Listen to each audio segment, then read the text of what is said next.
Joining us now via the phone is Virginia Attorney General Ken Cuccinelli. And Mr. Attorney General, thank you so much for being with us on Newsmax TV today.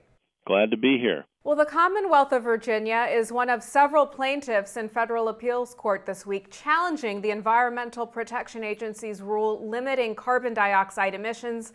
In very simple terms, what does Virginia take issue with? Well, it's actually hard to make this one simple. We take issue with a few things.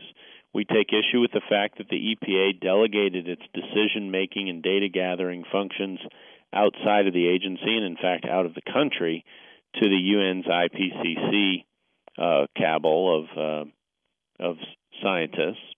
And, of course, those same scientists are the ones involved in ClimateGate, which you recall 2 years ago, which revealed a great deal of new information after the close of the public comment period, and that is our second problem, is that the EPA rejected our petition to reopen the public comment period for new information. And it's worth noting, if for nothing else humor, that in rejecting it, the EPA issued a 360-page document explaining why they didn't need to reopen the record for new information, which included over 50 new citations. Now, how do you expect this case to turn out? Well, we wouldn't have brought it if we didn't expect to win, but it's always hard to beat an agency because they get such tremendous deference in the courts.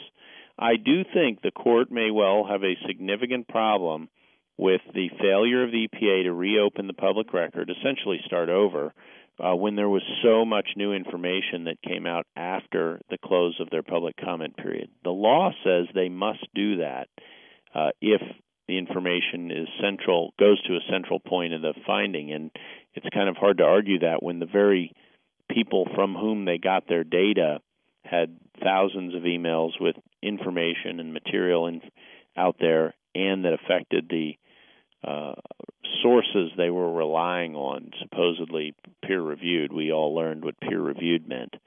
And then also Texas is attacking what's called the tailoring rule. The Clean Air Act says that regulation will occur once there's 250 tons of a pollutant produced, in this case carbon dioxide. And the EPA arbitrarily said, well, we're not going to do it till 25,000 tons. Now, that sounds like a good thing because they end up regulating less things, but the agency doesn't get to rewrite the statute.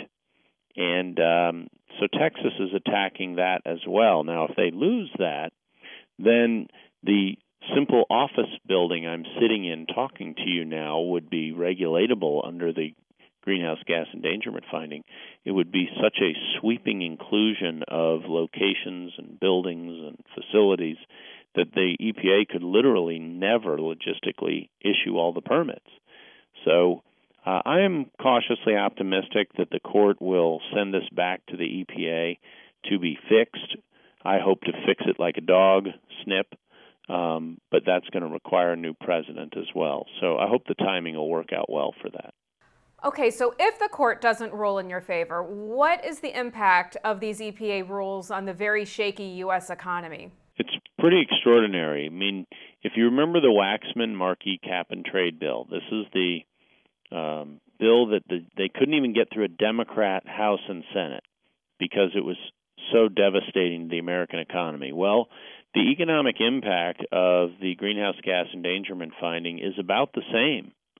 Over the same time period as they bring it online over the next 8 or 10 years, it'll have the same impact, a couple of $1,000s a year per household of financial impact. And I'll tell you, Virginia is a diverse state like most states are. And in the poorer parts of the Commonwealth of Virginia, South Side, Southwest, Western Virginia, that is one heck of a hit. And when you combine it with the fact that one of the poorest parts of Virginia, one of the poorest parts of America, Appalachia, is where coal is mined, and that's pretty much the main industry they've got down there. And let's face it, part of the goal here is for the president to keep his promise to shut that industry down.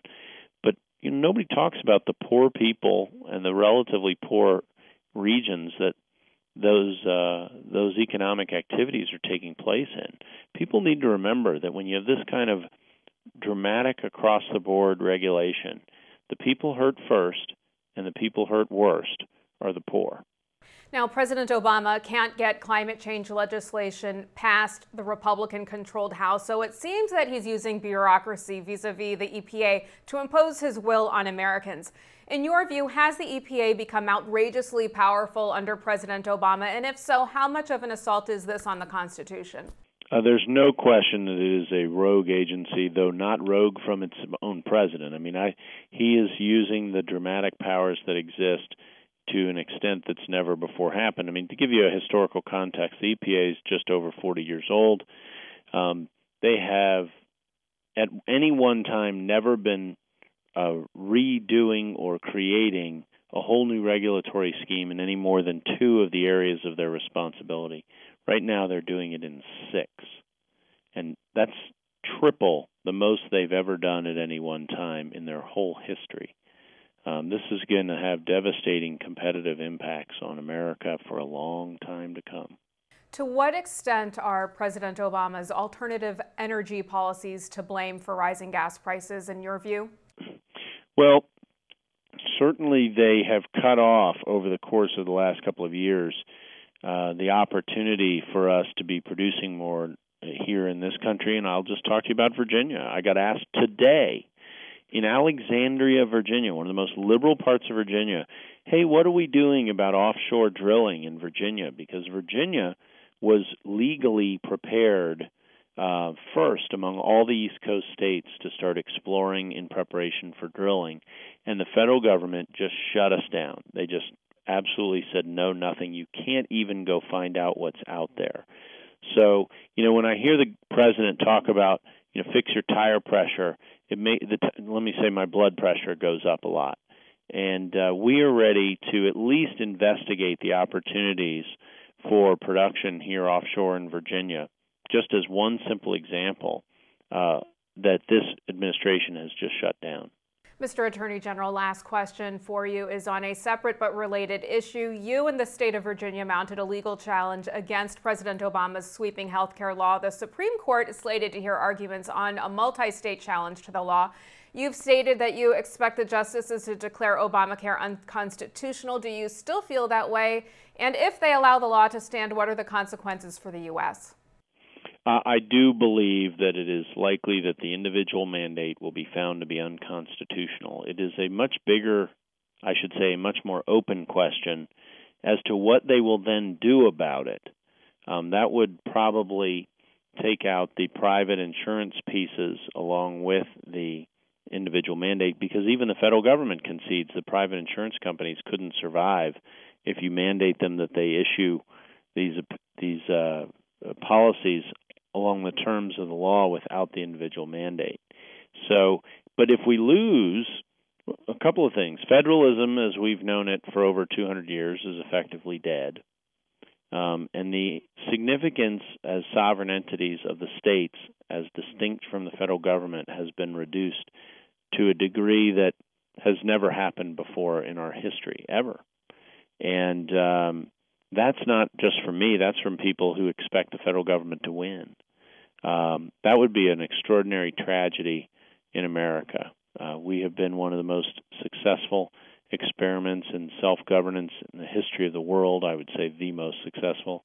And to take out this critical piece, the compound republic piece, where the states and the federal government are regularly in tension with one another to check the other's authority, would be a terrible tragedy to undo, and a dramatic accumulation of power in the federal government, in the central government, which is what it would be. Virginia Attorney General Ken Cuccinelli, thanks so much for joining us. My pleasure.